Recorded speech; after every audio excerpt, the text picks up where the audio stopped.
La deuxième partie de Face à Boc-Côté, toujours avec Mathieu, bien sûr, Arthur de Vatrigan, et vous recevez ce samedi soir François Bousquet. François Bousquet, bonsoir. Vous êtes, je Bonsoir. le rappelle, journaliste, écrivain, rédacteur en chef d'Éléments. Pourquoi recevez-vous François Bousquet ce soir? Une formule revient en boucle dans l'actualité depuis quelques semaines maintenant, quelques jours à tout le moins. C'est est-ce que nous assistons à une forme de gilet jaunisation de la contestation autour de la crise des retraites? Or, au moment du mouvement des Gilets jaunes, François Bousquet avait écrit quelques textes particulièrement perspicaces pour comprendre la nature de cette contestation et plus largement sa réflexion sur le populisme au-delà des catégories idéologiques est toujours perspicace et fine. Alors je me dis que c'est une bonne manière de chercher à comprendre ce qui se passait maintenant avec lui. François Bousquet, bonsoir. Bonsoir Mathieu. Alors, question première, je la pose presque avec la distance exotique d'origine qui est la mienne. Si on regarde ce qui se passe en France en ce moment, on se dit autant de contestations depuis quelques semaines pour une réforme des retraites qui, vue de loin, semble modeste, très modérée. Et pourtant, la contestation est vive, pourtant, la tentation de la violence est présente. Alors, je voudrais, que se passe-t-il? Comment expliquer la vigueur de cette réaction en ce moment? Alors sur les retraites, alors, je ne pense pas que la réforme soit pour le coup très modérée. C'est un rajout de 2 ans de retraite qui affecte surtout les catégories populaires et le revenu médian bas qui commence à travailler plus tôt, souvent des métiers beaucoup plus pénibles. Donc on assiste à une révolte de la France périphérique, de la France des préfectures, des sous-préfectures. Il y a une note de la Fondation Jean Jaurès, très intéressante du reste sur le sujet, avec des niveaux de mobilisation dans des sous-préfectures absolument records, du jamais vu. À Paris, 500 000 personnes, ça se voit, c'est fréquent, on le voit tous les 5 ans, sinon c'est plus proche. Moi, je suis d'origine ruthénoise, à Rodez. Rodez, intramuros, ça doit faire un peu plus de 30 000 habitants. Vous avez en janvier 15 000 habitants qui sortent dans la rue. Pourquoi? Parce que ça s'inscrit dans un processus de déclassement au long cours, qu'il faut envisager, il faut élargir le champ, élargir le spectre. C'est sur 30 ans que les classes moyennes deviennent des classes moyennes inférieures, que les classes moyennes inférieures deviennent des catégories populaires, et que les catégories populaires n'arrivent pas à finir le mois. En tout cas, il le termine vers le 15-20 du mois. Donc c'est cette colère-là qu'on voit, mais elle n'a pas débouché pour l'heure sur des formes de violence, à ma connaissance, ou alors marginales. Il y a un problème de la violence au cœur des grands défilés dans les grandes villes, à Paris en particulier, ou à Sainte-Soline, on pourra en parler, sur les méga-bassines. C'est un problème de la violence de l'extrême gauche. On peut parler des violences policières, même si c'est une manière de ne pas en parler, puisque c'est le préfet de police qui dirige la police. On ne va pas prendre la partie pour le tout. Le policier n'est que le marteau, si je puis dire, pour ainsi dire. Donc il faut remonter jusqu'au préfet, jusqu'au ministre de l'Intérieur et jusqu'au président. Donc peut-être qu'on peut parler de 2 formes de violence, desquelles sont exclues, c'est peut-être nouveau gilet jaune, c'est la violence d'extrême gauche et la violence d'État. Ça, ce sont les 2 formes de violence auxquelles nous sommes confrontés aujourd'hui. Alors, je reviens sur votre description. Vous nous dites, à Paris, ça se voit, les manifestations, plusieurs centaines de milliers de personnes, mais lorsqu'on va en France périphérique, et là, on porte moins attention à ces manifestations, pourtant elles sont massives. Je pose une question toute simple. Est-ce que ce sont les manifestations qui sont aussi, je dirais, qui s'inscrivent dans la contestation très retraite ou c'est un malaise plus profond? Et si oui, lequel? Quel malaise se joue? Vous parlez de déclassement. C'est véritablement une protestation contre le déclassement? Oui, la question de la retraite est le point, la focale. Ça dépasse le cadre du prétexte, que c'est une réforme lourde qui a quand même contre elle 90% des actifs en France. 90% des actifs. Et qui a des taux de soutien dans l'opinion, si je m'en tiens dans les sondages, qui sont de plus de 70 points, retraités inclus. Donc c'est une mobilisation qui est générale. Mais elle s'inscrit dans un paysage sinistré, totalement désindustrialisé. On est le pays au monde, enfin non, pas le pays au monde, pardon, n'exagérons pas, le pays en Europe qui est le plus tertiarisé. L'économie tertiaire, donc c'est des petits salaires, en général avec des ouvriers, des employés peu qualifiés, qu'on retrouve en grandes villes ou à la périphérie des grandes villes. Donc ce sont des univers qui sont déclassés depuis 20 à 30 ans. En réalité, quand vous vous promenez, moi je vis dans Lyon, mais un exemple précis, les gens ne le connaissent pas, donc il faut le donner. Tonnerre, qui était une grande ville, une grande cité industrielle dans Lyon, années 80, ça perd 1000 emplois. Alors que c'était une ville ouvrière qui était régie par la trilogie, la cité ouvrière, l'usine, le stade. Tout ça, ça disparaît. Il n'y a plus d'usine, l'usine est remplacée par le pavillon. Il n'y a plus d'usine, l'usine est remplacée par le chômage, la cité ouvrière est remplacée par le pavillon, et enfin le stade il est envahi par la mauvaise herbe. Donc c'est un univers qui est à l'abandon depuis 30 ans. Les sociologues l'ont redécouvert, et Guy Lui en particulier, il y a une vingtaine d'années. Le Front National a préempté ce vote il y a depuis une bonne dizaine d'années, depuis 2012, même si le vote du Front National est en train d'évoluer, du RN, pardon. Mais ce qui est frappant dans cette France périphérique, c'est qu'elle est quand même assez peu syndicalisée. Là aussi, on a un des taux de syndicalisation les plus faibles d'Europe, c'est à peu près 10% de la population. Donc, quand on dit que ce sont des manifestations pilotées par les syndicats, c'est une description très limitée de la contestation dont vous parlez. Disons que les syndicats sont là, heureusement qu'ils sont là, mais ils sont là comme organisateurs de manifestations. C'est le fameux mot de Cocteau, c'est que les événements qui vous dépassent, feignez de les organiser, donc ils feignent de les organiser. Cela étant dit, c'est eux qui capitalisent là-dessus. Ils n'ont jamais eu un tel niveau de popularité, si je m'en tiens au sondage d'opinion. Donc les deux grands gagnants de cette opération, c'est beaucoup moins la NUPES, LFI et Mélenchon en particulier, que le Rassemblement national de Marine Le Pen, qui est donné quand même si en cas de législatif anticipé devant Mélenchon, avec un recul considérable de la majorité présidentielle, et les syndicats, parce qu'ils sont là pour encadrer, pour fixer un point de rendez-vous. Ça permet. Alors ça ressemble pas en effet aux grèves autour des ronds-points qu'on pouvait voir sur les gilets jaunes. Est-ce qu'il y aura une gilet jaunisation ? Je ne sais pas. Dans le contexte, tout est là. C'est une France, le prix du diesel flirte depuis des mois avec 2 euros. Elle se déplace principalement en voiture. Là encore, la carte du diesel en France est fascinante. Elle recoupe la carte de la désindustrialisation. C'est la même géographie. La crise de l'énergie, le pouvoir d'achat qui baisse. La grande distribution, c'est moins 10% en janvier. La grande distribution, je ne parle pas du bio, je parle de la grande distribution, c'est moins 10% en janvier. Tout ça montre un paysage qui est au bord de la rupture, au bord de l'asphyxie, avec une colère sourde qui n'a pas encore de traduction politique, qui n'a pas de traduction Vous dites qu'il n'y a pas de traduction politique. Le RN ne représente pas de traduction politique? Si, genre de traduction élective. D'accord. On conduit. Si, il y a 89 députés, donc bien sûr, c'est du jamais vu. Donc, le RN n'est pas encore à l'Élysée, à ce que je sache. Arthur de Vatrigan, et ensuite on passera à la question des violences. Arthur de Vatrigan. Justement, je voulais revenir sur ça. Vous expliquiez en 2018 sur les révoltes des Gilets jaunes que finalement c'était faiblement politisé.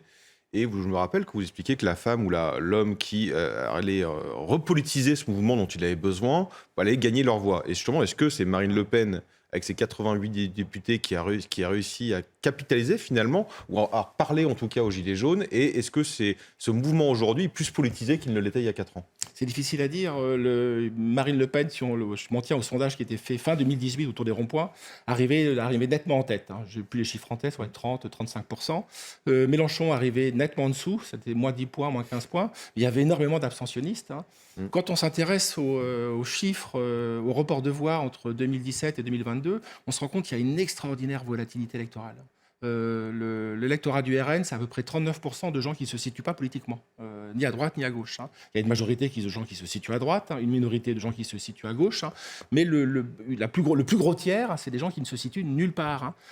Une personne sur 2 qui a voté Macron en 2017 n'a pas voté pour lui en 2022. Une personne sur 2 qui a voté Marine Le Pen en 2017 n'a pas voté pour elle en 2022. Donc on se rend compte qu'on est dans un paysage politique très très instable, qui fait pour le moment le jeu du RN, mais le RN pour autant ne fait pas le plein des voix, comme je viens de le dire. Alors, on arrive bientôt à la question des violences, mais une dernière question sur cette sociologie de la révolte en ce moment. La traduction politique qu'on comprend dans votre esprit serait une forme de traduction populiste d'une manière ou de l'autre. Oui. Pourtant, plusieurs voient en ce moment la NUPES être capable de capter et canaliser une partie de cette protestation, de cette colère. Pour vous, la NUPES ne réussit pas à récupérer la situation en ce moment? Non, là c'est les sondages, mais je ne vois pas fondamentalement comment elle pourrait les récupérer, parce qu'il y a une erreur d'analyse majeure de la part de la NUPES. Alors certes, elle est en première ligne, certes on a parlé de droite CGT, mais c'est vraiment pas le cas. La NUPES parle la rhétorique presque marxiste-léniniste des travailleurs. Cette rhétorique-là ne parle à personne. Les travailleurs veulent qu'on leur parle de travail. Nicolas Sarkozy leur parlait de travail. Marine Le Pen leur parle de travail. Donc c'est cet univers-là mental qui les séduit, je crois. Le programme du RN est un programme de justice sociale. Mais au-delà de ça, je pense, moi, que s'il y a une demande surtout de dignité de la part de cette population, qui est une population qui est infériorisée, abandonnée, invisibilisée, elle porte une politique de reconnaissance que la NUPES ne peut pas lui donner, puisqu'elle porte, elle, les politiques de reconnaissance des minorités, de l'islam, des Noirs, des trans, des féministes. Le RN est le seul parti qui porte, me semble-t-il, une politique de reconnaissance qui s'adresse directement aux majorités déclassées. C'est le paradoxe des politiques, vous les connaissez encore plus que nous, en tant qu'Américains du Nord et que Québécois surtout, que ces politiques d'inclusion excluent par définition le peuple majoritaire. Et c'est à ce peuple-là que s'adresse le Rassemblement national. A priori, moi, si je m'en tiens au sondage, c'est plutôt lui qui capitalise sur cette révolte. Même chose avec les sondages, même chose avec les syndicats, pardon. Vous voyez, c'est une femme qui a été élue à la tête de la CGT. Bon, c'est une première. On va voir ce qu'elle va dire sur le RN. Mais jusqu'à présent, Berger et Martinez avaient exclu qu'on puisse être adhérent de la CGT électeur du RN. Il suffit que moi de faire la France périphérique. Bon, le nombre de cheminots qui votent RN et qui sont à la CGT, j'en croise tous les jours dans le train. On sympathise avec eux. Donc non, je pense que la NUPES a perdu la main, mais peut-être que je me trompe, peut-être que c'est un pari. Elle a perdu la main en particulier avec ces catégories populaires. Alors, le terme qui s'est imposé depuis le 49-3, c'est la question des violences, c'est même de l'ultra-violence, de l'ultra-gauche, on ne rajoutera pas les mots ultra sans arrêt, mais la question de la violence s'est imposée. Pour vous, cette violence, elle n'émane pas, si je comprends bien votre propos, de la colère populaire, mais c'est véritablement une violence d'ultra-gauche qui perce dans le débat et qui est d'une autre nature. Ah oui, mais je pense que cette violence-là n'est pas dangereuse, même si elle est spectaculaire. La violence des Gilets jaunes, la violence ouvrière, la violence de la France profonde, alors là, elle a fait trembler le pouvoir, on peut le dire. Désormais, on sait qu'il y avait un hélicoptère près de l'Élysée. Il y a des scènes parfois surréalistes, au Puy-en-Velay en particulier, avec une fuite qui rappelait la fuite à Varennes d'Emmanuel Macron avec son épouse. Donc le pouvoir a eu peur avec les Gilets jaunes. Là, le pouvoir n'a pas peur. Je ne veux pas dire par là que ça n'est pas violent. C'est une violence très spectaculaire, mais en même temps, c'est une violence qui est abstraite, puisqu'elle s'adresse à des idoles qui sont complètement dématérialisées, complètement froides. C'est l'État, c'est le capitalisme, c'est les... Mais lorsqu'elle s'en prend aux policiers, cela dit, c'est une violence qui cherche véritablement, qui confronte l'État directement, physiquement. Mais oui, mais à partir d'une théorie, qui me semble complètement biaisée, surjouée, si on fait la généalogie de cette théorie de la violence. Il faut déjà, ne pas se méprendre sur les Black Blocs. Les Black Blocs, ça n'est pas un corps politique. Les Black Blocs, c'est vraiment une formation de combat, au sens où la torture romaine était une formation de combat. Les Black Blocs, ce sont des gens qui s'agrègent à un moment donné, jour J, heure D, avec un habit furtif, noir, une casquette, donc pas repérable, qui sont depuis quand même quelques temps très très entraînés. La ZAD de Notre-Dame-des-Champs a été un terrain d'entraînement exceptionnel. Ce sont des milices paramilitaires. Non, ils sont très très forts.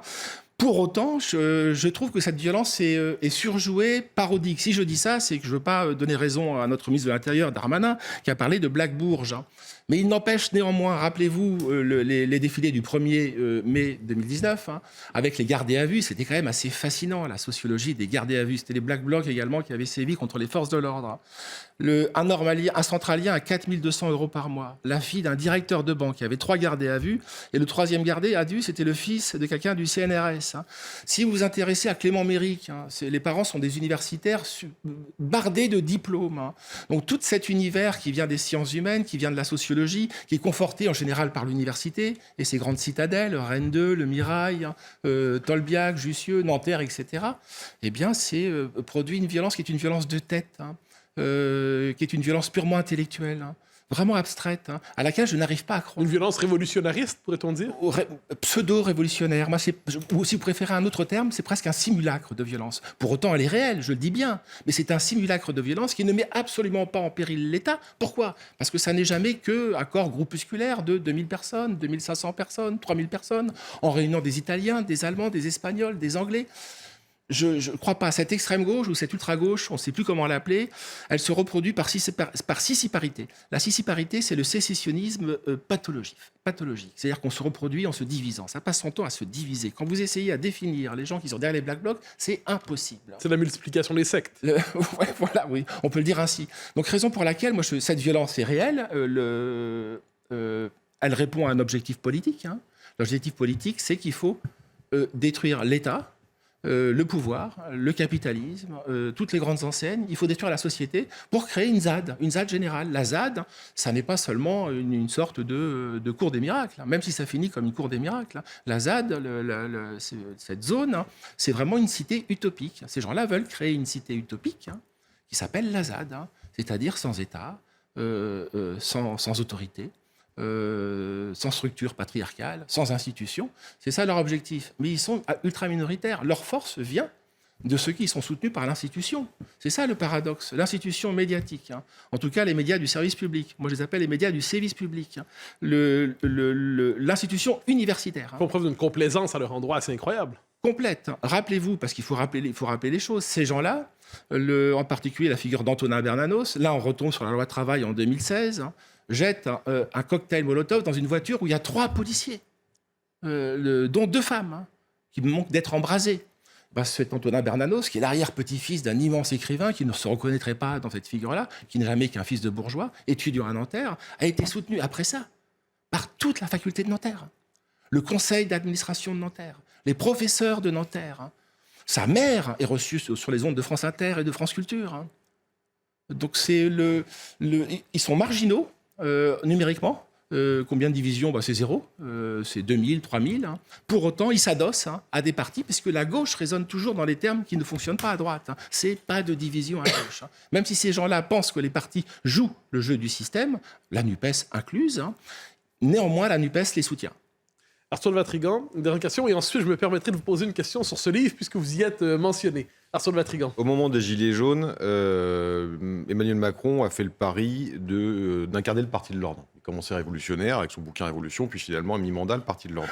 Est-ce que vous pensez que cette fois-ci, au vu de ses déclarations, on a l'impression, encore une fois, qu'il veut rassembler la bourgeoisie derrière lui, sachant qu'on sait que la bourgeoisie, la seule chose qui craignent, c'est la violence physique qu'on voit dans le simulacre que vous dénoncez précédemment. Est-ce que vous pensez que cette fois-ci, ça va marcher? Et pensez-vous que ça soit intentionnel de sa part de jouer le pourrissement? Moi, on peut le penser, puisque là, il est en train d'endosser les habits du garant de l'État, du garant de l'ordre. Le paradoxe, c'est que c'est lui qui a créé le désordre. C'est lui qui a créé le chaos en s'entêtant dans cette formule du 49.3. Et il y avait d'autres options pour la retraite. On ne va pas en parler ce soir, ce n'est pas l'objet, mais enfin, il y a eu quand même beaucoup d'options autres que plus de 2 ans de retraite. Il s'y refusait, il s'est enfermé dans le déni, il s'est enfermé dans son château, dans sa citadelle. Aujourd'hui, ça, c'est en train d'exploser, parce que je ne l'ai pas dit à Mathieu Bocoté, mais la cible derrière tout ça, c'est réellement Macron. Moi, c'est fascinant, c'est là où il y a presque une villégianisation, c'est que Macron cristallise une forme de colère dévastatrice dans la périphérie. Il incarne l'arrogance du pouvoir, l'arrogance lointaine du pouvoir, distante et condescendante. Alors, vous êtes mentionné, dis-je, dans ce livre dont on parlait en première partie, de François Krug, Réaction française, enquête sur l'extrême droite littéraire. Et je me permets, vous avez vu le traitement qui lui a été réservé dans l'Obs, dans Libé, et ainsi de suite. Et je me permets seulement de vous demander ce que vous inspire ce type d'enquête policière, ici, sur certains écrivains pour les extrêmes droitisés. Alors, c'est ma petite présentation un peu éditorialisée, mais que vous inspire tel ouvrage, que vous inspire cet ouvrage? Alors, je passe après vous, Mathieu, donc vous lui avez taillé un beau costard. Je ne sais pas si vous avez en tête ce mot de Guy Debord sur le « je ne suis pas un journaliste de gauche, je n'ai jamais dénoncé personne ». François Krug ne relève manifestement pas de cette catégorie. Il se trouve que c'est un livre qui m'a envoyé en service de presse et je m'en flatte parce que c'est la première fois de ma vie en tant que journaliste que je reçois un service de presse du Seuil. Je n'ai jamais reçu un seul livre du Seuil qui nous boycotte, nous, éléments. Et il m'a envoyé son livre parce que j'ai accepté de lui répondre. Je fais le pari que, après tout, c'est peut-être pas un salaud. Je me suis trompé dans les largeurs. C'est un petit délateur, comme vous l'avez dépeint. Je trouve que Le Monde, depuis qu'il y a Eddy Plenel au Monde, c'est-à-dire plus maintenant, mais il y a depuis 30 ans, Le Monde, qui est un journal de grands reporters, est devenu un journal de petits rapporteurs. C'est ce qu'est François Krug. Il se trouve que je fais parmi les 1000 personnes, journalistes, éditeurs, qui à Paris connaissent Sylvain Tesson. Il a choisi de me rencontrer parce que j'appartiens à la Nouvelle Droite et je suis rédacteur en chef d'Éléments. Il n'a pas demandé aux 999 autres à les rencontrer. Il a voulu ne rencontrer que moi pour valider sa thèse. Sylvain Tesson est d'extrême droite, Michel Houellebecq est d'extrême droite, Jean Raspail est d'extrême droite, tout le monde est d'extrême droite. Les Schtroumpfs aussi. Alors, j'y reviens parce que ça me semble assez important. C'est la technique de la délation dans le milieu littéraire. C'est-à-dire cette idée qu'un écrivain n'existe plus par son œuvre, il existe par l'étiquette qu'on peut lui coller, par les amitiés qu'on lui connaît peut-être, par les livres qu'on trouve dans sa bibliothèque. Est-ce que c'est pas le contraire même de la vie intellectuelle que de fonctionner ainsi sur le mode de la délation et de l'inspection policière? Nous, on aimerait que nos adversaires soient des chevaliers. C'est même pas des écuyers, c'est des fripouilles, la jacouille, pour François Krug. Sur Sylvain Tesson, il dit absolument n'importe quoi en plus. C'est un grand écrivain, conservateur, oui, assurément, comme Albert Camus et quantité d'autres écrivains. Mais il est fondamentalement apolitique. Donc faire de Sylvain Tesson un écrivain de droite, sinon d'extrême droite, est paradoxal. Je ne suis pas un inconditionnel de Houellebecq. Houellebecq me semble plutôt un symptôme de la postmodernité qu'un écrivain d'extrême droite. Mais on reste dans l'univers mental concentrationnaire, policier que vous décriviez et qui est propre à cette gauche, alors là pour le coup institutionnelle, personnel, c'est Le Seuil, Le Monde. Mais je le redis, Le Monde, désormais, est une officine de délation. Le grand reporter est devenu un petit rapporteur. Dans la cour d'école, moi, les François Krug, on leur disait Fayot, Fayot, Fayot. Arthur de Vatrigan, il nous reste 1 minute pour une dernière question. Est-ce que c'est pas forcément plutôt une bonne nouvelle, vous justement qui militez pour le combat culturel, de voir un journaliste de gauche attaquer et vouloir cataloguer d'extrême droite des écrivains qui fonctionnent, parce que peut-être eux à gauche ils n'ont plus d'écrivains qui vendent. Vous avez raison, Arthur, 1000 fois raison. C'est un hommage, c'est l'éternel hommage du vice et de la mauvaise foi à la vertu et en particulier aux vertus littéraires pour ce qui concerne Sylvain Tesson. Je ne vois pas à gauche un équivalent de Sylvain Tesson. Je ne veux pas pour autant en faire un écrivain que de droite, parce que précisément, Sylvain Tesson est un aventurier qui s'enfuit.